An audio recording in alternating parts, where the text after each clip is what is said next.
Infekshanka bartamaha dhegta waa markay dhegtu qaybteeda dhexe ku dhaco infekshan iyo caabuq. Waa qaybta ka dambeysa durbaanka dhegta eardrum. Xanuunkani waxaa afka qalaad lagu yiraahdaa otitis media. Wuxuu ka mid yahay infekshanada kuwooda ugu xanuunka badan. Tuumbada loo yaqaan eustachian tube waxay ka timaadaa bartamaha dhegta kuna jihaysan tahay mise gashaa cunaha qaybtiisa dambe. Sidaa daraaddeed xanuunkani wuxuu ku dhacaa carruurta eustachian tube-koodu noqdo mid bararsan mise dheecaan ku aruuro bartamaha dhegta. Waxyaabaha dhegta bararka ka dhiga waxa ay noqon karaan xasaasiyadda, hargabka, infections hore. Calaamadaha carruurta yeeshaan waxaa ka mid ah oohin, kacsanaan, hurdo la'aan, dhegtina iska jiidaan, dheg xanuun iyo qandho.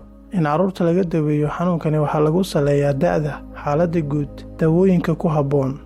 Daawooyinka guud ahaan waxay isugu jiraan kuwa infekshanka jirka ka saara iyo kuwa xanuunka lagu yareeya. Fadlan haddii aad carruurtaada ugu shakido calaamadahan, la xidhiidh dhakhtarkaaga mise dhakhtarka kuugu dhow. Waxa uu nuglaan karaa carruurta ku nool goobaha carruurta lagu daryeelo, carruurta ay da'doodu u dhaxayso 6 bil ilaa 3 sano, carruurta sigaarka lagu cabo, carruurta hargabka ku soo noqnoqda, carruurta ku nool deegaanada qabooban.